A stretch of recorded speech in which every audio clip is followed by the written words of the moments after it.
Last time, after spending the night above the Bonneville Salt Flats, we got up the next morning, headed up through Nevada and into Idaho, and we stealth camped in American Falls.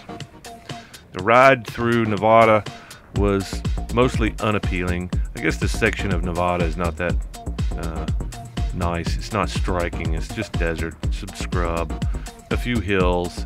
Wasn't until we got into Idaho and close to Twin Falls, in fact, that the desert disappeared. Everything's irrigated, and we camped on the side of a reservoir. Eben, what are we doing? We are stealth camping. What'd you say? Stealth camping. Stealth camping. Yep. Where are we stealth camping? On city property. What city? The city, townville of America Falls. American Falls. American Falls. What yeah. makes us so bold that we think that we can camp this boldly right next to a thoroughfare? And what makes us believe that we can pull this off without getting busted? Well, I'm going to list the ways. First off, this back here is an EOC. Though it looks like a visitor center or community center or something, if you look at those antennae on that building, those are for shifting dispatch to somewhere more central, and all the plugins and stuff like that. Multiple counties can come in there, but long story short, an emergency operations center is only a part-time affair. It's there, it's set aside for such a purpose, and it's never in use unless they're doing an exercise or an actual response.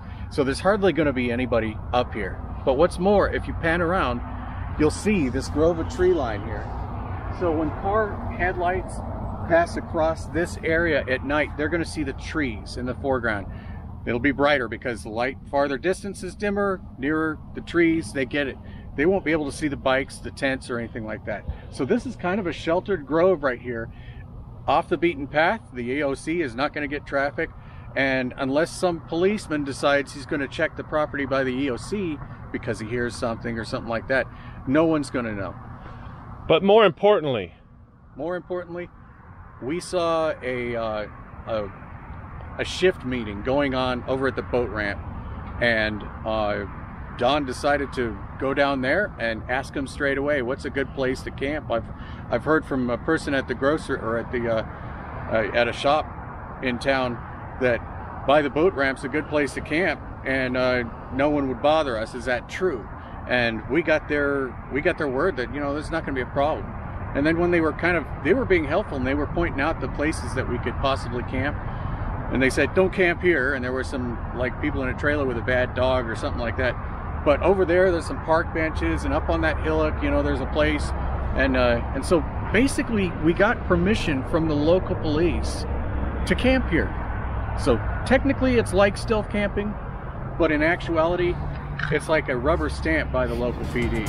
now this was a very odd situation for me in a couple of ways. I've never stealth camped on city property, number one, and I've never had permission to stealth camp. So it was a great camp spot, and I felt pretty privileged to have the ability to not only set up camp here, but camp with permission. And since we had permission, Eben and I proceeded to get pretty snockered.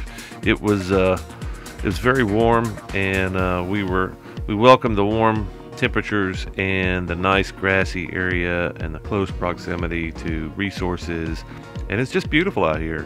Even though we were close by a highway, it was really nice to be out here camping on I felt like it was a golf course. I don't usually camp on golf courses with nice grass like this, but it was very comfortable camping, not in the rocks, not in the weeds, not on the side of a mountain, a volcano like we did the night before. So it was a very nice evening, and unfortunately I didn't get all the the drunk discussion on camera. Most of it would probably be inappropriate anyway. The next morning came very early, and after finishing coffee and packing up camp, we decided to roll out towards Wyoming. somehow I convinced Eben to take a tour of the Tetons with me. I've been a couple of times, and the Tetons you can get into and not have to pay a park fee, and you can see some of the beauty, and it turned out to be much more than I expected. But we headed out over the reservoir, which turned out to be even more of a spectacle in daylight when you're not tired. I like American Falls. It's a pretty small town, but they have enough going on to make it a good place to find resources. And obviously, if you're looking for some stealth camping and you've never camped on a golf course, you can camp right next to this beautiful reservoir if you want. And as we rolled out, I started noticing all the trucks that I'd seen, the odd looking trucks that I'd seen driving throughout the day, and this is one of them. It's a double. I'm guessing this is probably a potato truck, but a unusual style of produce or something that they carried in there. But we headed the long stretch out to Wyoming and the Tetons, and I could not wait to get back up into the mountains. Turns out it was a lot colder than we expected, and we saw a lot of interesting things that I did not expect either.